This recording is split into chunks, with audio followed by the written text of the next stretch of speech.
Throughout this nation's history, there have been a tremendous amount of great leaders who have left great legacies.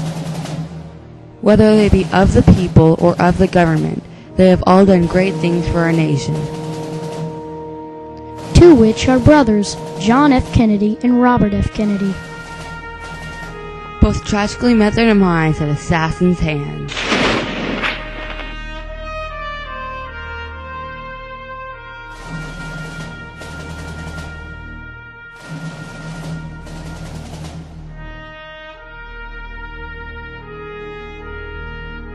And so, my fellow Americans, ask not what your country can do for you. Ask what you can do for your country.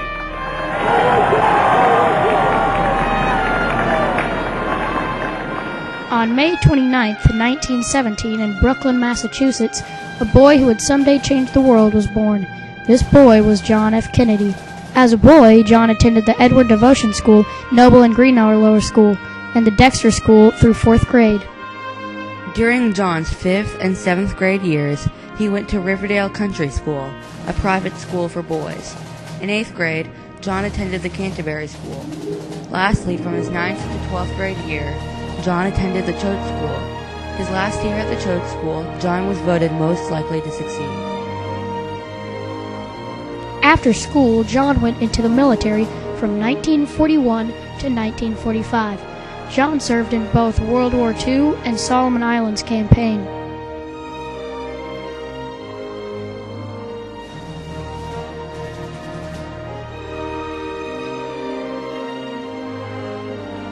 Then, after military service, John went into politics.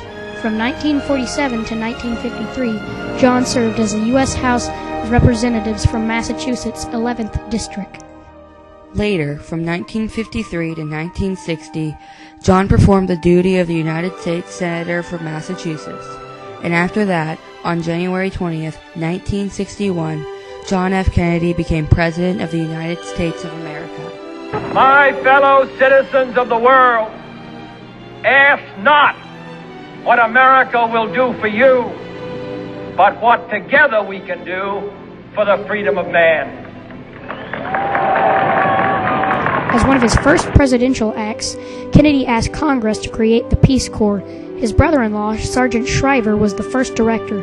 Through this program, Americans volunteered to help underdeveloped nations in areas such as education, farming, healthcare, and construction. The organization grew to over 5,000 members by March 1963 and 10,000 the following year. Since 1961, over 200,000 Americans have joined the Peace Corps, serving in 139 countries. The Peace Corps gives us a chance to show a side of our country which is too often submerged. Our desire to live in peace, our desire to be of help. Also, during John's presidency, he sought to contain the threat of communism growing in Latin America by establishing the Alliance for Progress. He worked closely with the governor of Puerto Rico, Luis Muñoz Marin, for the development of the Alliance of Progress, and began working towards the autonomy of the Commonwealth of Puerto Rico. John was also in charge of the Bay of Pigs attack on Cuba, which did not end at all how he would have liked it to. And John, along with his brother Robert, dealt with the Cuban Missile Crisis.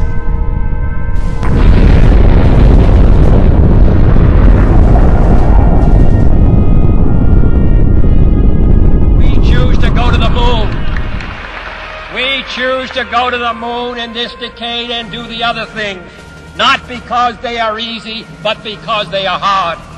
Because that goal will serve to organize and measure the best of our energies and skills. Because that challenge is one that we're willing to accept, one we are unwilling to postpone, and one we intend to win.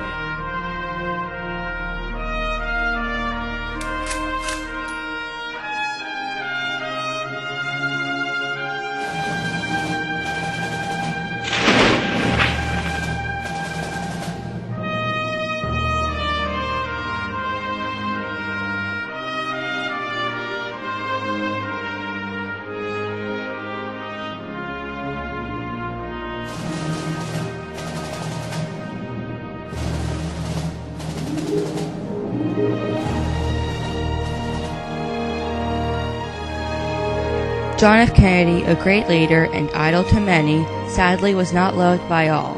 On November 22, 1963, in Dallas, Texas, John was assassinated.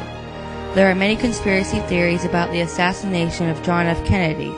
Some say Lee Harvey Oswald did it, while others looked in further and investigated, one of which, Wim Dankbar, found another theory.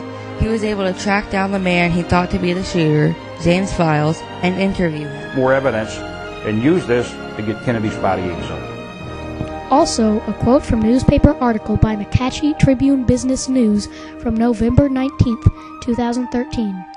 The subsequent killing of Oswald by Jack Ruby, silencing the only real chance to get clear understanding of the tumultuous event, and the sealing of records regarding the JFK assassination only further whetted the appetites of conspiracy theorists who have argued that the guiding force behind the killing was everyone from the Soviets and the Cubans to the CIA, Kennedy's successor Lyndon B. Johnson, and the Mafia.